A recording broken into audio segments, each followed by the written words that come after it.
Yesterday the European Parliament passed a new law that will end the conflation of free movement of people with the undercutting of local workers by EU migrants. During the 2016 EU referendum campaign, the issue of free movement was front and centre. Remember all those people saying how Eastern European workers would come to the UK and work for less, meaning they couldn't get jobs in their own towns? The EU has finally addressed this issue. All too often, it's been easier to dismiss such concerns as xenophobic, but in reality these sentiments have been fueled for years by inadequate labour market rules which have allowed exploitation and the undercutting of wages and conditions. In the northeast of England, local construction workers have been vocal in their defence of collectively agreed industry rates of pay and against the misuse of extended supply chains to exploit migrant workers and undermine wages and working conditions. Thus far, exploitative employers have been able to take advantage of out-of-date legislation regarding so-called posted workers, when an employee from one EU member state is sent by their employer to carry out a service in another temporarily. Despite obligations for employers to pay workers the minimum wage of the country in which they are working, loopholes in the legislation and enforcement have allowed undercutting, including the deduction from wages for travel and accommodation.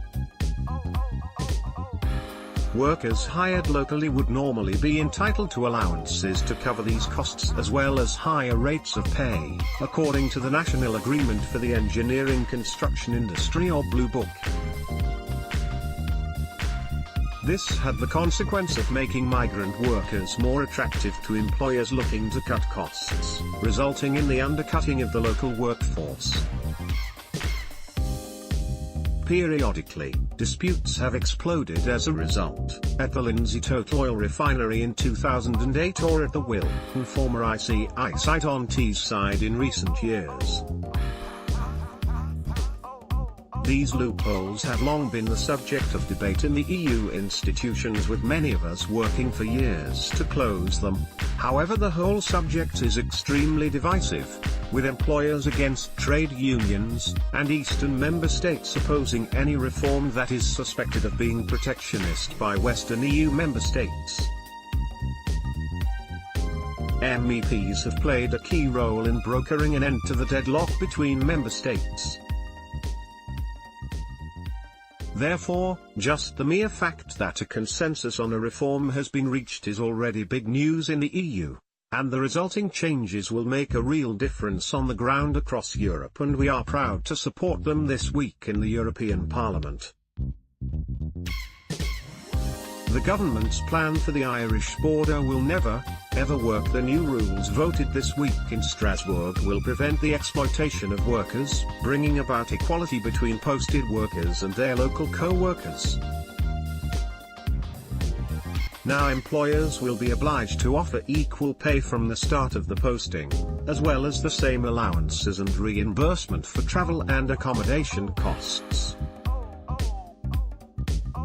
Considering the importance of free movement in the EU referendum campaign and the potential for constructively responding to concerns about labour exploitation in Leave constituencies, it has been frustrating to witness the Tory government attempt to undermine the deal reached by abstaining in the European Council.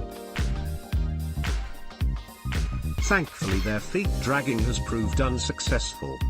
Now all EU member states, the UK included, have 2 years to implement the new rules.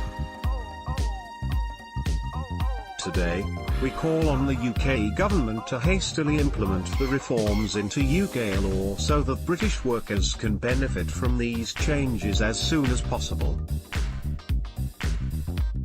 During the post-Brexit transition, the UK must continue to implement EU legislation in British law, with the transition due to last until at least December 2020, and quite possibly later than that. The revision adopted in the European Parliament this week will in any case have to be applied in the UK. rather than wait for the last moment. In May 2020, it makes a lot of sense to act quickly so that the benefit of the reform can already be brought to avoid industrial and community disputes like at Lindsay and Wilton. A key point in the negotiations remains Britain's access to, on withdrawal from, the EU customs union. Since the referendum, there has been hot debate over the meaning of Brexit. Would it entail a full withdrawal from the existing agreement, known as hard Brexit, or the soft version in which we would remain part of a common customs area for most goods, as Turkey does?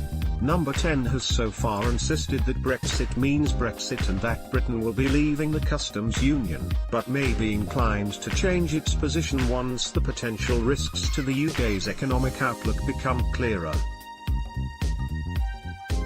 Though progress was made last year, there has still been no solid agreement on whether there should be a hard border between Northern Ireland and the Republic of Ireland. To ensure borderless travel on the island, the countries must be in regulatory alignment and therefore adhere to the same rules as the customs union.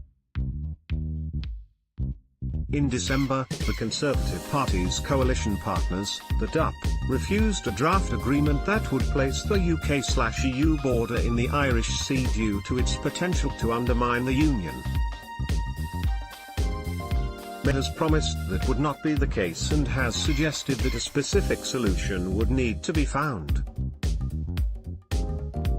Despite protests from a small number of Conservative MPs, the government and the EU are largely in agreement that a transitional period is needed after Brexit. The talks, however, have reached an impasse. Though May has agreed that the UK will continue to contribute to the EU budget until 2021, the PM wants to be able to select which laws made during this time the UK will have to adhere to. Chief Negotiator Michel Barnier, seen here with EU Minister David Davis, has said the UK must adopt all of the laws passed during the transition, without any input from British ministers or MEPs.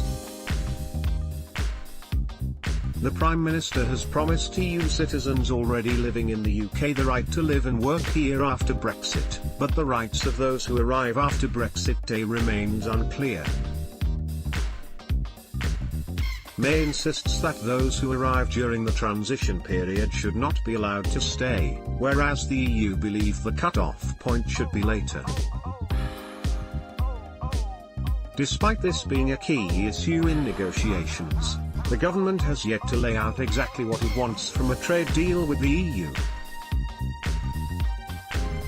Infighting within the cabinet has prevented a solid position from being reached, with some MPs content that no deal is better than a bad deal while others rally behind single market access.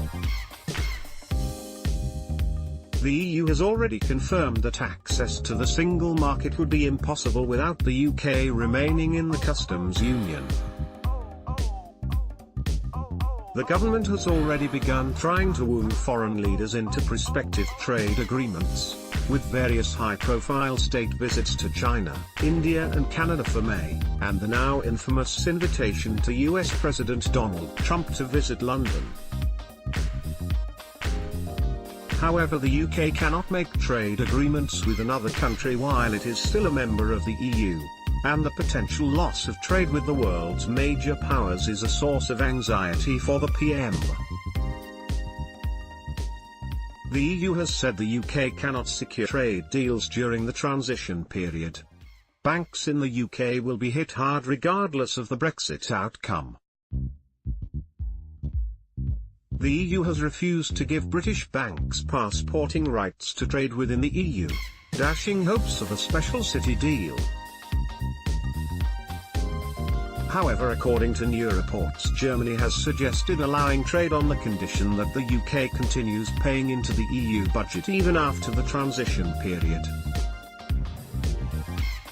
Looking beyond Brexit, this law will make a big difference regardless of the option chosen for our future relationship with the EU.